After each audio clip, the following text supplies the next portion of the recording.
नमस्कार, मैं स्वाति आपके अपने चैनल इंडियन माइथोलॉजिकल स्टोरीज में आप सभी का स्वागत करती हूँ।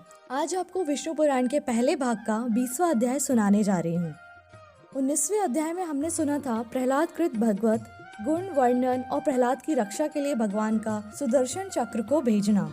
इस अध्याय में हम सुनेंगे प्रहलाद कृत भगवत स्तुति और भगवान का आविर्भाव। श्री पराशर जी बोले, हे द्विज, इस प्रकार भगवान विष्णु को अपने से अभिन्न चिंतन करते करते पूर्ण तन्मयता प्राप्त हो जाने से उन्होंने अपने को अच्युत रूप ही अनुभव किया।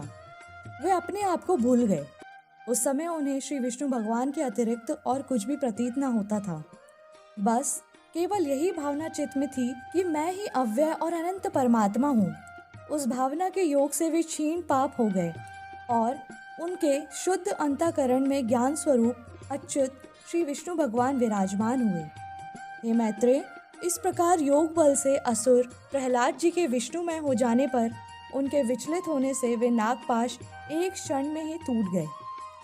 भ्रमणशील ग्रहगण और तरल तरंगों से पूर्ण संपूर्ण महासागर शुद्ध हो गया तथा पर्वत और वनों से पूर्ण समस्त पृथ्वी हिलने लगी तथा महामती प्रहलाद जी अपने ऊपर दैत्यों द्वारा लादे गए उस संपूर्ण पर्वत समूह को दूर फेंककर जल से बाहर निकल आए। तब आकाश आदि रूप जगत को फिर देखकर उन्हें चित्त में या पुनः भान हुआ कि मैं प्रहलाद हूँ, और उन महाबुद्धिमान ने मन, वाणी और शरीर के संयम पूर्वक धैर्य धारण कर एकाग्र चित्त से पुनः भगवान अनादि पुरुषोत्तम की स्तुति की। प्रहलाद जी कहने लगे, हे परमार्थ, हे अर्थ, हे स्थूल सूक्ष्म, हे क्षराक्षर, हे व्यक्त, हे कलातीत, हे सकलेश्वर, हे निरंजन देव, आपको नमस्कार है।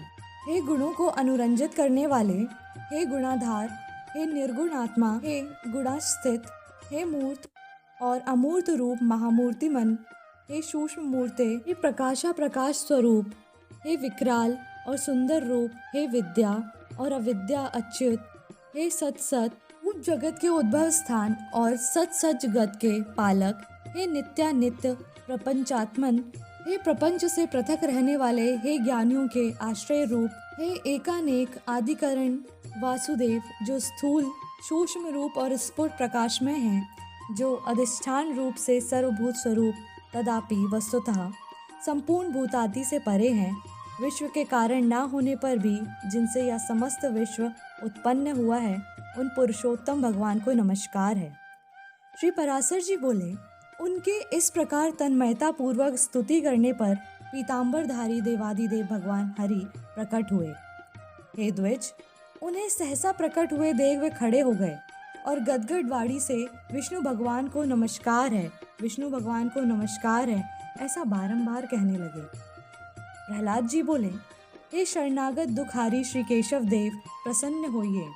हे अच्युत, अपने पुण्य दर्शनों से मुझे फिर भी पवित्र कीजिए। श्री भगवान बोले, हे प्रहलाद, मैं तेरी अनन्य भक्ति से अति प्रसन्न हूँ, तुझे जिस वर की इच्छा हो मांग ले।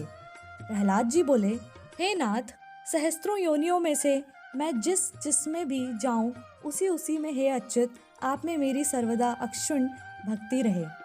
अविवेकी पुरुषों की विषयों में जैसी अविचल प्रीति होती है, वैसी ही आपको स्मरण करते हुए मेरे हृदय से कभी दूर ना हो। श्री भगवान बोले, हे प्रहलाद, मुझ में तो तेरी भक्ति है ही और आगे भी ऐसे ही रहेगी, किंतु इसके अतिरिक्त भी तुझे और जिस वर की इच्छा हो मुझसे मांग ले। प्रहलाद जी बोले, हे देव, आपकी स्तुति में प्रवृत्त होने से मेरे पिता के चित्त में मेरे प्रति जो द्वेष हुआ है, उन्हें उससे जो पाप लगा है वह नष्ट हो जाए। इसके अतिरिक्त मेरे शरीर पर जो शस्त्राघात किए गए, मुझे अग्नि समूह में डाला गया, सर्पों से कटवाया गया, भोजन में विष दिया गया, बांधकर समुद्र में डाला गया, शिलाओं से दबाया गया तथा और भी जो दुर्व्यवहार पिताजी ने मेरे साथ किए हैं, वे सब आप में भक्ति रखने वाले पुरुष के प्रति द्वेष होने से उन्हें उनके कारण जो पाप लगा है, हे प्रभु, आपकी कृपा से मेरे पिता उससे शीघ्र ही मुक्त हो जाएं। श्री भगवान बोले, हे प्रहलाद, मेरी कृपा से तुम्हारी ये सब इच्छाएं पूर्ण होंगी। हे असुर कुमार, मैं तुमको एक वर और भी देता हूँ, तुम्हें जो इच्छा हो मांग लो। प्रहलाद जी बोले, हे भगवान, मैं तो आपके इस वर से ही कृतकृत्य हो गया कि आपकी कृपा से आप में मेरी निरंतर अविचल भक्ति रहेगी। हे प्रभु, संपूर्ण जगत के कारण रूप आप में जिसकी निश्चल भक्ति है, मुक्ति भी उसकी मुट्ठी में रहती है। फिर धर्म अर्थ काम से तो उसे लेना ही क्या है। श्री भगवान बोले, हे प्रहलाद, मेरी भक्ति से युक्त तेरा चित्त जैसा निश्चल है, उसके कारण तू मेरी कृपा से परम निर्वाण पद प्राप्त करेगा।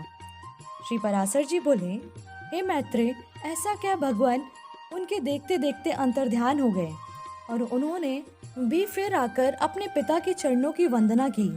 हे द्विज, तब पिता हिरण्यकशिपु ने जिसे नाना प्रकार से पीड़ित किया था, उस पुत्र का सिर सूंघकर आंखों से आंसू भरकर कहा, बेटा जीता तो है। वह महान असुर अपने किए पर पश्चाताप कर फिर प्रहलाद से प्रेम करने लगा और इसी प्रकार धर्मज्ञ प्रहलाद जी भी अपने गुरु और माता पिता की सेवा शुश्रूषा करने लगे। हे मैत्रेय, तदंतर नरसिंह रूपधारी भगवान विष्णु द्वारा पिता के मारे जाने पर वे दैत्यों के राजा हुए। हे द्विज, फिर प्रारब्धक्षय कारिणी राज्य लक्ष्मी बहुत से पुत्र पौत्रादि तथा परम ऐश्वर्य पाकर कर्माधिकार के क्षीण होने पर पुण्य पाप से रहित हो भगवान का ध्यान करते हुए उन्होंने परम निर्वाण पद प्राप्त किया। हे मैत्रेय, जिनके विषय में तुमने पूछा था, वे परम भगवत भक्त महामति दैत्य प्रवर प्रहलाद जी ऐसे प्रभावशाली हुए। उन महात्मा प्रहलाद जी के इस चरित्र को जो पुरुष सुनता है, उसके पाप शीघ्र ही नष्ट हो जाते हैं। हे मैत्रेय, इसमें संदेह नहीं है कि मनुष्य प्रहलाद चरित्र के सुनने या पढ़ने से दिन रात के निरंतर किए हुए पाप से अवश्य छूट जाता है। हे द्विज, पूर्णिमा, अमावस्या, अष्टमी अथवा द्वादशी को इसे पढ़ने से मनुष्य को गोदान का फल मिलता है। जिस प्रकार भगवान ने प्रहलाद जी की संपूर्ण आपत्तियों से रक्षा की थी, उसी प्रकार वे सर्वदा उसकी भी रक्षा करते हैं जो उनका चरित्र सुनता है। इसी से 20वां अध्याय समाप्त होता है। बोले श्री हरि विष्णु भगवान की जय।